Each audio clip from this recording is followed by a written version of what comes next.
Hello everyone, so I'm back to talk to you about face painting and body painting brush techniques. It's very important that you understand that when you're painting the face and body, it's not quite the same as if you were painting paper or canvas. The skin absorbs paint differently to what paper does, so you have to work in slightly thinner layers. You have to load your brush differently, and you have to use different techniques that speed up the process as much as possible. So there's some basic techniques that I'm going to go through with you, and I'm just going to talk about brushes first of all.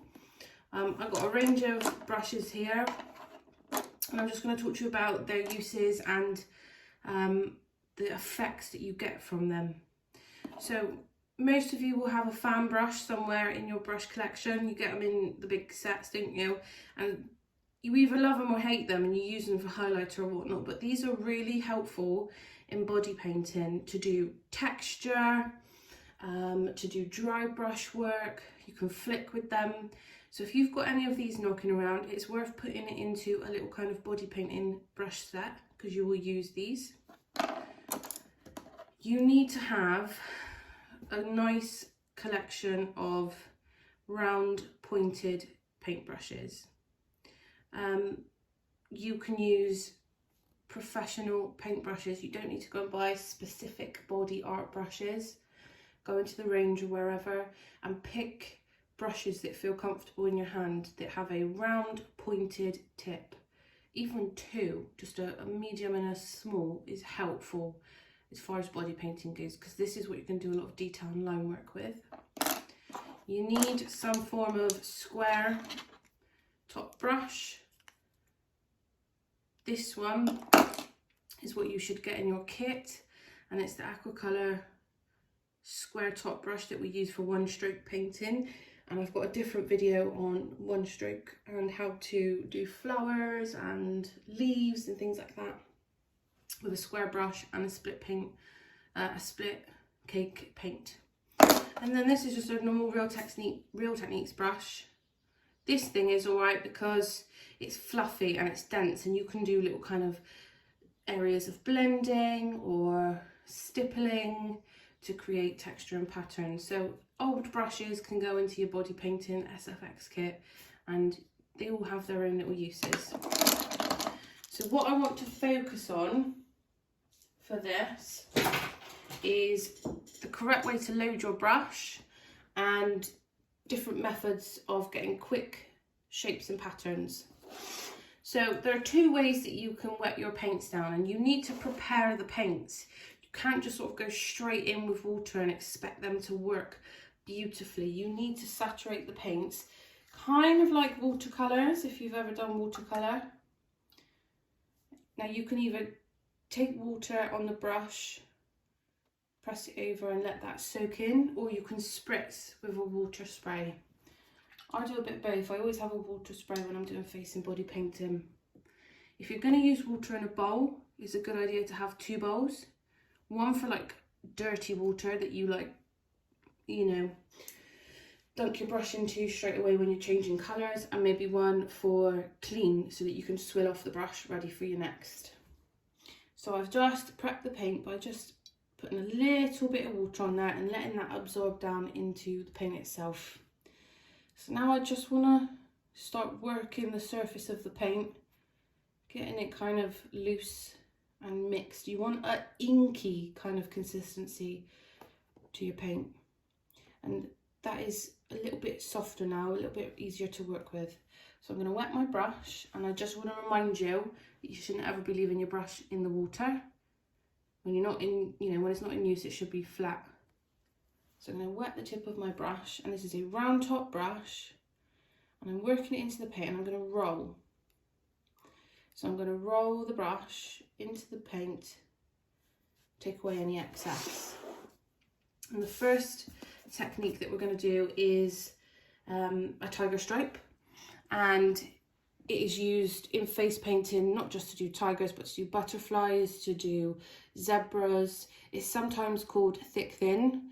Literally, that is the name of it, but it's a way of doing a line that can be done really quickly and uniformed to give you pattern. So your brush needs to be at a 90-degree angle, which means the tip of the brush is facing the skin. You make contact, and as you make contact, you drag along and you start to push your weight down on the brush and you wiggle, and then you lift up, and then you turn around and you come back on yourself. Wiggle down, lift up. So you could do leaves in this way. You can do zebra stripes. You can build up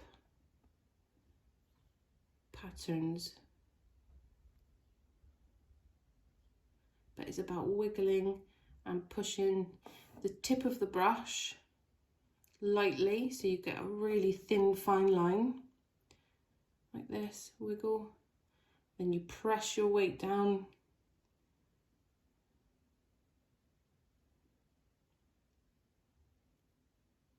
And as you lift the bristles away, it just leaves you with a skinny line. So it seems really simple and really basic, but actually it takes a bit of doing to get it right. So you can do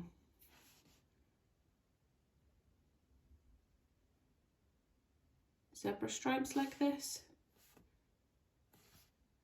tip of the brush, down, wiggle, and then lift away. Keep going in, reloading that brush and swirling it so that the bristles will spiral into a nice crisp point.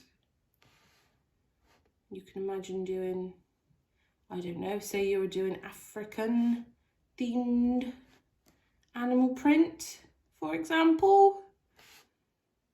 You were doing zebras and tigers.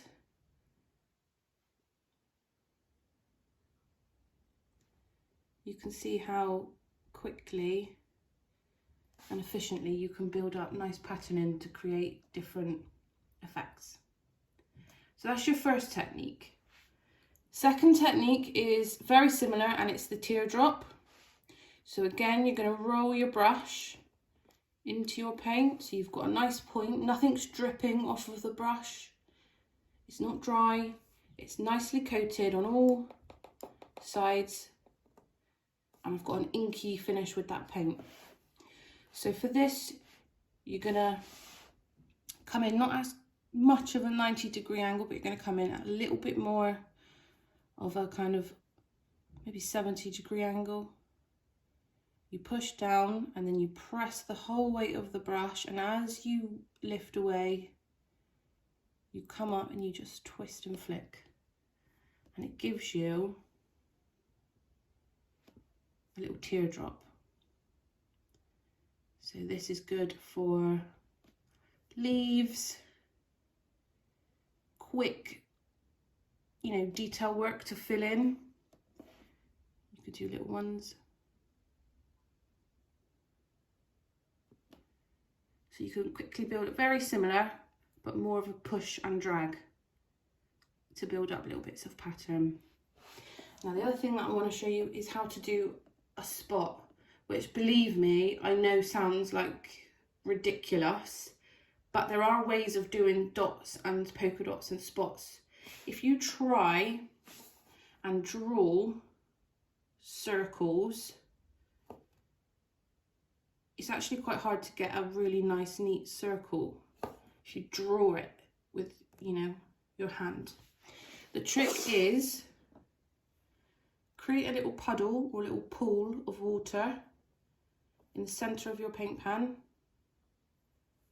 and then with the tip of the bristles of your round brush, just pick up a big blob. And again, 90-degree angle. You just let the paint come off of the tip of the brush and pull onto the skin almost. And then very quickly, you can get all different sized, very neat dots and circles.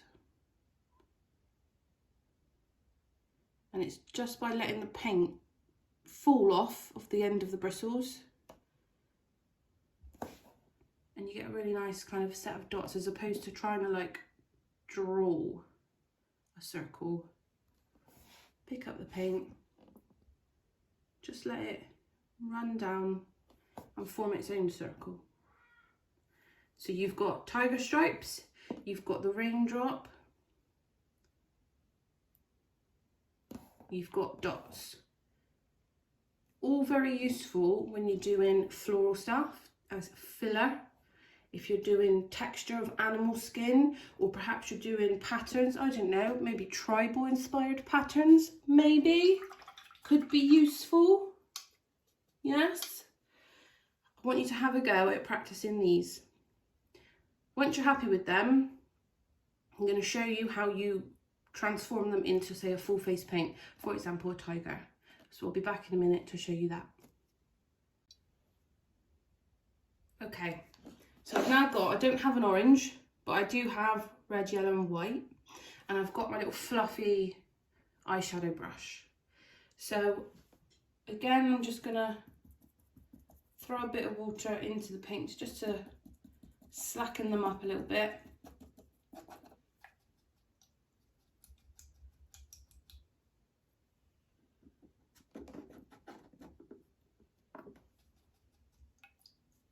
So pressing off all the excess water from my brush. I don't want my blending brush to really be very wet at all. The key to blending body paints is to do it with a fluffy brush. I should never see anybody trying to paint the whole body with a sponge. Sponges are for texture. You are never going to paint the whole body with a sponge. If you want to be able to paint the body really quickly, a fluffy brush like something like this, amazing. A kabuki brush or a fluffy powder brush, straight in there, zhuzh, zhuzh, zhuzh, and you will get very quick coverage. Obviously I'm doing it on a smaller scale, so I'm using this thing. And I'm going to mix colours together, and it is really, really hard to mix colours once they've dried. So if you know that you're going to be blending colours together, then you kind of want to try and do it at the same time. So I'm going to start with my yellow. I'm going for like a tiger situation. I'm going to mix a little bit of my red.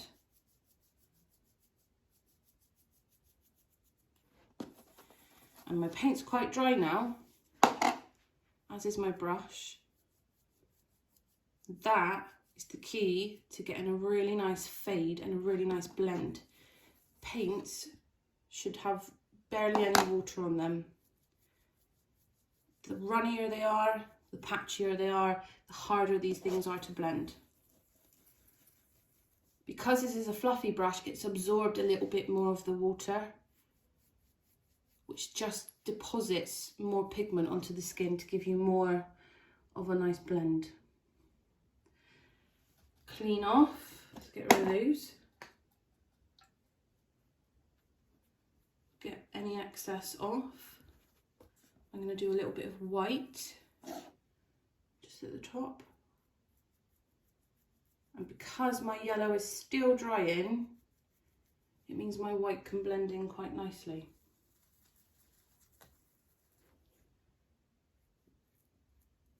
And it's still workable.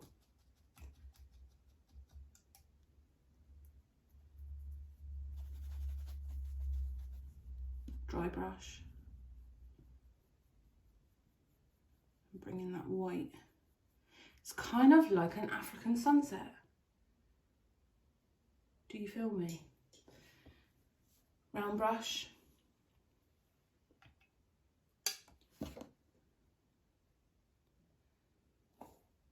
Swirling my bristles in, and I'm just going to start with my tiger stripe or thick thin technique, doing kind of tiger stripes.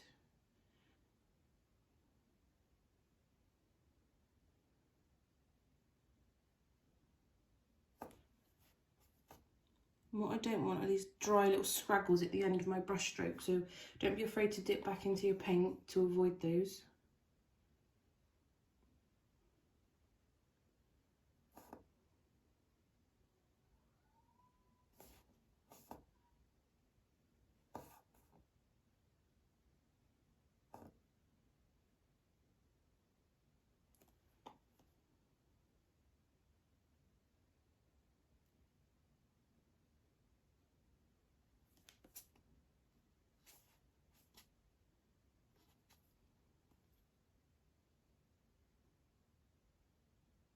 can break them up as well. So you catch my drift. Really quickly, in what, 30 seconds, covered that area. So if I was doing this all the way up the arm or all across the body, you can see that actually you can fill it with pattern very quickly, very efficiently, just with one brush and one technique. So just to go over a couple of other techniques, talked about the fan brush. When you're loading up your fan brush, you just want to get the tips of the bristles wet.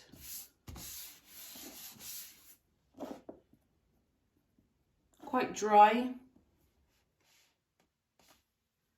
And then you can just brush. Gives you a kind of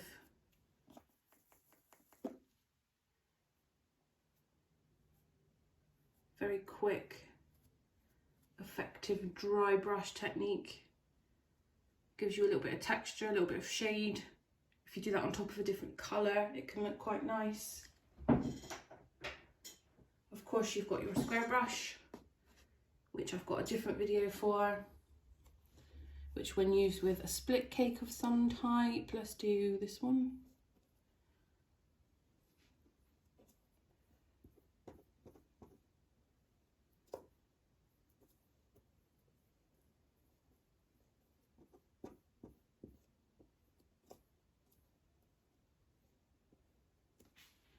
You can do very cool patterns. If you're ever looking at like a punk theme. Trying to think of people who do punk. I don't know. Alexander McQueen, Vivienne Westwood. You can use split cakes to do like tartan. And do not the greatest colour choice, but you know what I'm saying. You can do that like tartan plaid kind of vibe. Tip is, when you're working, ideally you would let that dry fully before you go back over and try and do any type of detail work. I'm going in now and being naughty, doing it wet, but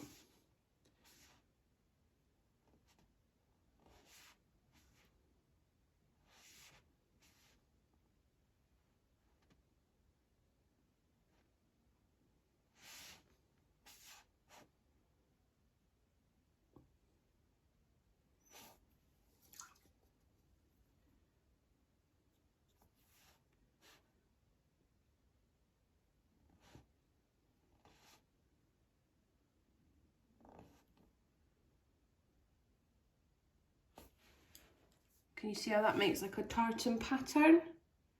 Quite cool if you stuck some little silver studs on there and did like a whole punk theme. Oh, that is subtle as a smack in the face, but you know what I'm saying. Think of your synoptics. Easy, quick techniques that you can use to do pattern with just a few colours and a few tools. So definitely rummage through your old art kits and your old brushes. That would be enough to take you pretty far in a body paint. You could definitely do plenty with those. So have a go at dots, thick thin tiger stripes, teardrops. Have a go with split cakes if you've got one to hand. If not, you can practice in college. Have a go at dry brushing, and have a look at my other video where I do flowers and leaves and floral stuff with split cake paints. So that's it from me. Please subscribe. Lol. Okay. I cringe myself out. All right, see you later.